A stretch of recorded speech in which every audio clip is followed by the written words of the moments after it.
Class is now in session. I'm Professor Hockey, and today we'll be comparing the trade value that Kevin Labanc currently holds to the trade value that a first-round pick coming from some of these playoffs teams might hold. So starting off with Kevin Labanc, I had made a video a couple weeks earlier where I outlined what the San Jose Sharks could try and do at the trade deadline, and at the time I'd said that Labanc is certainly their most valuable asset.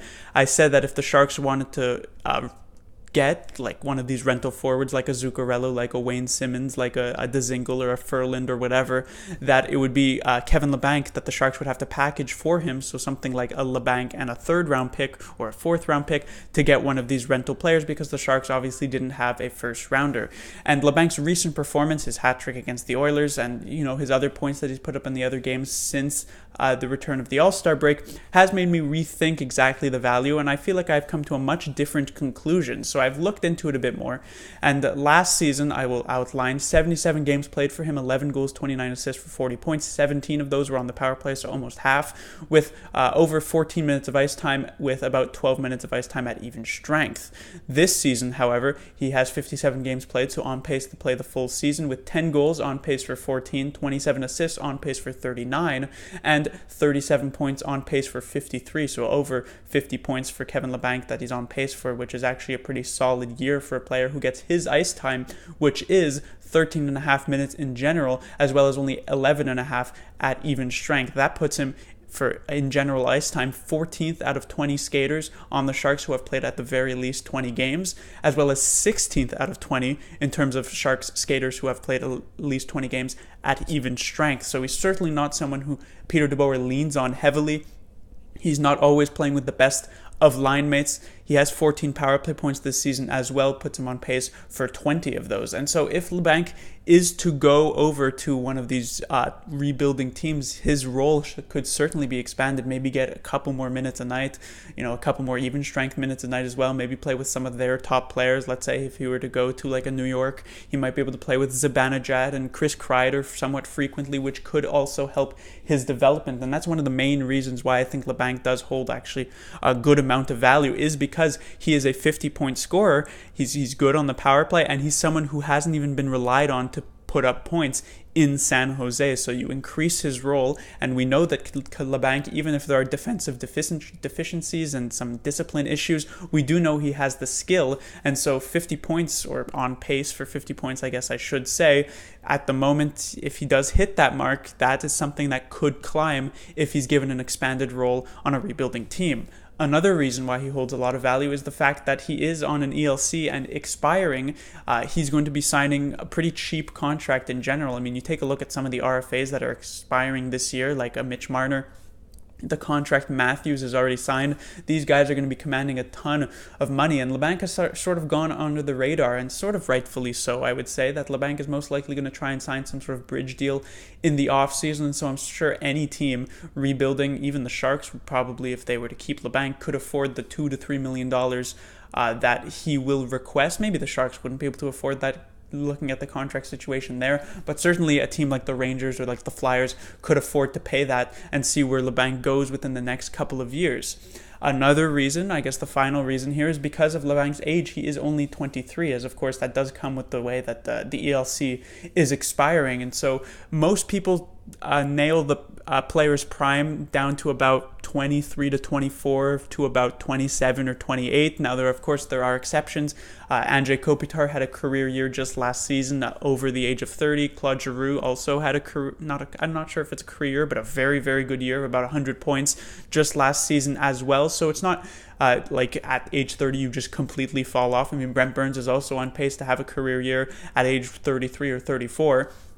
But still, if you're going to pick up a player, you're probably going to want to pick up a player, if you're a rebuilding team, of course, that is coming into their prime or is in their prime. And by the time a team like the Rangers or like the Flyers or like whoever will be competitive, which is maybe next season or probably 2 seasons after that, Labanc would be right in the middle of his prime at age 25, which could be very good for that team to play on like a top 6 role. And so originally believed that maybe Labanc would have to be packaged with something, but maybe it's the other way around, where a Rangers, like a team like the Rangers, would have to package something with Zuccarello to actually be able to get Labanc. I mean, if you think about it like this, Labanc is a player who could potentially put up 50 points. The reason the Sharks would want a Zuccarello over Labanc is because, Zuccarello has the experience and you can depend on him a bit more defensively and everything like that.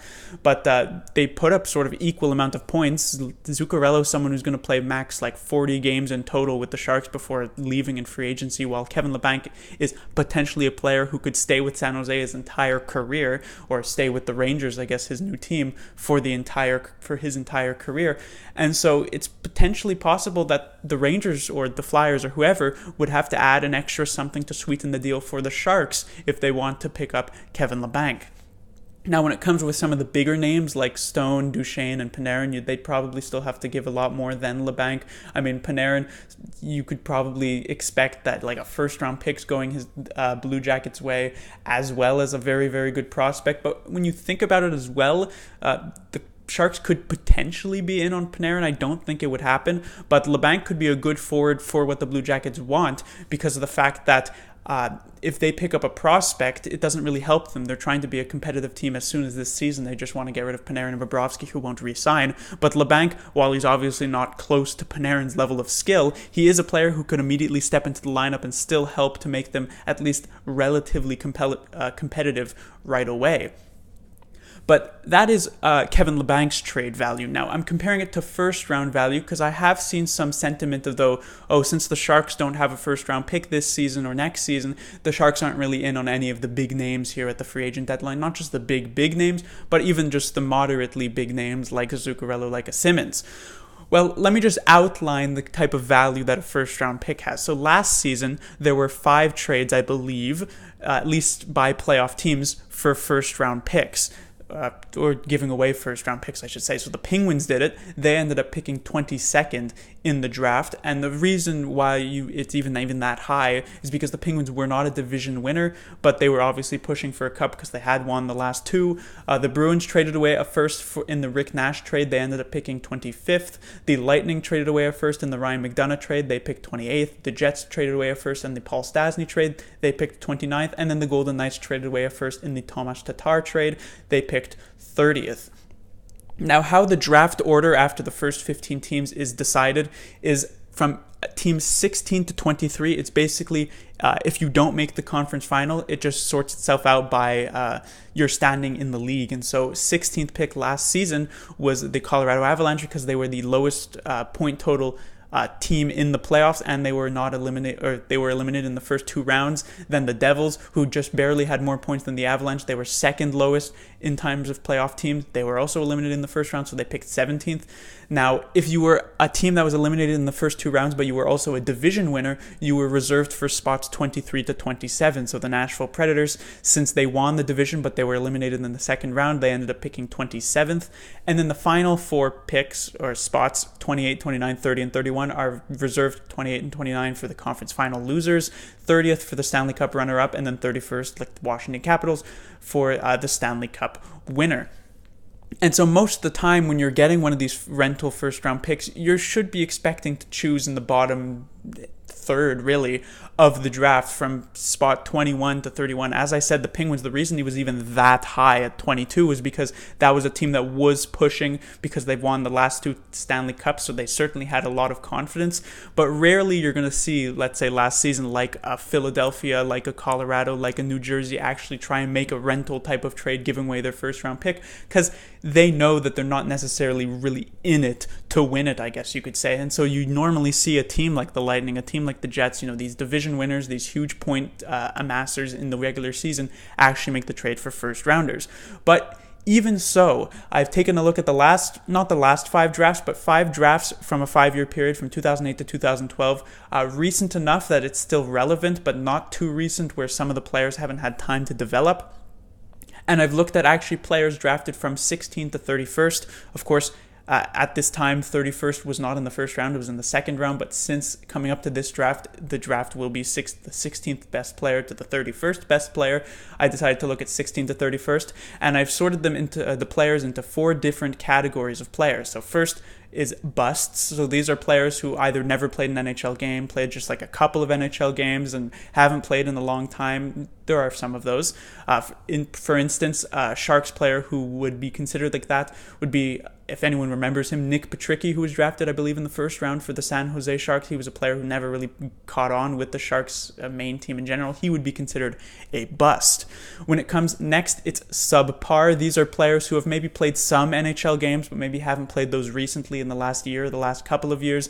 These are also players who are mostly like fourth liners, but mostly NHL players, maybe like 7th defenseman, 13th forward. So for another Sharks example, that would be someone like Rourke Chartier. He wasn't picked in the first round, but imagine if he were, he would be considered a subpar player, a player who, yes, he has some NHL games, but he's mostly like a 13th forward. Then there are players in the close category, and by close, I mean close to the level of Kevin Labanc, but still somewhat under him. It does range from players who are just slightly better than subpar, like, fourth liners, but like good fourth liners, to maybe half decent third liners, all the way up to players who are almost at Kevin Labanc's level, but just slightly lower, at least in my opinion. And then the last category is stars. These are this ranges from players who are just slightly better than Labanc to, of course, the elite of the elite, like a Tarasenko, like a Kuznetsov. So in 2008, in my opinion, there were 6 busts, 3 subpar players, 4 players who were close and not even necessarily that close. Some of them, Spiza, Del Zotto, Tyler Ennis, as well as Jacob Markstrom. Markstrom, a bit controversial there because he's having a very good season this year, but if you look at it in the past, it's not necessarily super consistent, so I'd say he's close. And there were only really 3 players in the bottom 16 picks who I felt were actually, very good players, better than Kevin Labanc. That would be Gardner, Eberle, as well as John Carlson. Then on to 2009, 3 busts, 7 subpar players, 2 players who were close, that being John Moore and Mikko Koskinen, players who aren't necessarily that close to Labanc, maybe Koskinen, as well as 4 stars, that being Leddy, Chris Kreider, Marcus Johansson, as well as Kyle Palmieri. All 4 of those players, not really stars in the league, but still, I would say, at least somewhat better than Kevin Labanc. In 2010, 3 busts, 4 subpar players, 6 close players, although ranging from not that close to really close. That would be Austin Watson, Nick Bjugstad, Riley Sheehan, Mark Pysyk, Charlie Coyle, as well as Brock Nelson. So some of those players like a Bjugstad, like a Charlie Coyle, like a Nelson are actually very close to Labanc's level, and you could certainly make the argument that they might be somewhat better. Some of those players like Pysyk and Sheehan maybe aren't that close. And then 3 star players, Tarasenko, Kevin Hayes, and Evgeny Kuznetsov. In 2011, 7 busts, 2 subpar players, 5 players who I feel like might be close in level. That would be Armia, Beaulieu, Connor Murphy, Philip Danault, as well as Nemesnikov. Players like Beaulieu and Armia, not necessarily that close, but still I think they have some value. As well as 2 stars, that would be Oscar Klefbom and Ricard Raquel, picked in the last pick of the first round. And then in 2012, slightly better here, only 1 bust, 4 subpar players, 7 close players, although that could be up for debate. Lawton, Jankowski, Olimata, Mike Matheson, Malcolm Subban, Brady Shea, and Tanner Pearson. And then 4 stars, Tom Wilson, our very own Tomas Hertl, Teuvo Teravainen, as well as Lightning starting goaltender Andrei Vasilevsky. And so when you actually take a look at where some of these star players were drafted in, the average rank that they were drafted in was 21st. And as you saw last year, no team that ended up picking 21st or higher actually traded away their first round pick. And so it does say something of like how difficult it actually is to draft one of these star players in, let's say, the bottom third of the draft. Some people, when it comes to like the actual draft and everyone's watching it, everyone always gets so hyped, even if they are their 30th round pick. But when you sort of look down the line, you look at history, it's actually somewhat unlikely that you actually end up with a very good player in those last few rounds. As for instance here, it's about 3 to 4 star players are drafted within the last 16 picks. And let me remind you, you're probably not getting from 16 to 22nd, you're probably not getting any of those picks. For instance, this season, we've actually had a team trade their first round pick. That would be the Toronto Maple Leafs, who traded it for Jake Muzzin. It's very likely that the Leafs are picking somewhere around 23rd to 24th, at which point it's pretty unlikely that they end up with any player who's actually that great. I mean, on my board right now, I believe the only players who are actually picked below 24th that are, worthwhile was John Carlson at 27th in 2008, Palmieri at 28 in 2009, Kuznetsov at 26, which, let me remind you, when it comes to Kuznetsov as well as Tarasenko and Vasilevsky, those are players who people recognized had a ton of skill, but they weren't really sure how it would work with them in the KHL if they'd come over, and so their draft ranking did fall a bit, and that might not happen again this year, right? It's sometimes that happens with Russian players, sometimes it doesn't, as well as Ricard Raquel in 2011. And so it seems as though that these first round rentals, it's basically like a 25% chance, maybe a 20% chance, it's a bit of a gamble that you actually end up with a player who ends up being better than what Kevin Labanc could immediately offer you. So it would be like if someone came up on the street and said, here, I'll give you $100 right now, or I'll call you in like 2 years, I'll roll a dice, and if I roll a 6, I'll give you like $1,000. But if I roll between a 1 and a 5, you get either $0 up to $50. And so do you really want to wait like a year or two into the future to actually try and gamble to get a player who is going to be better, or maybe a lot better than Kevin Labanc? It's technically possible you end up with a real star player, but there are, again, only a couple of real star players on the board, like Tarasenko, Kuznetsov. A lot of my other stars really aren't that much better, and it might be better to just get a player like Kevin Labanc immediately than have to wait 2 years for someone like a Kyle Palmieri, who might only be marginally better than Kevin Labanc. So just in general, people who count out the Sharks from making a move at the trade deadline because they lack that first round pick, I think that's a bit of a misguided choice. I mean, if the Sharks finish first in the Pacific Division, even if they are to lose in the first 2 rounds, which hopefully that doesn't happen, and with the role they're on, it might not actually happen, they would still be picking between 23 to 27, and it's somewhat more likely, I'd like to say, that they pick even in the 28 to 31 range. And so if the Sharks did have a first round pick, it probably wouldn't carry as much value, in my opinion, than if the Sharks were to trade Kevin Labanc. I would probably be preferable, actually. If you were to ask me, and if the Sharks had a first and you would ask me right now, which would you rather trade, I would say the first round pick, hands down, because we know the type of player Labanc can be. He's already somewhat established in the league, and again, the first round picks are basically just lottery tickets, especially when they're this late in the draft. Class dismissed.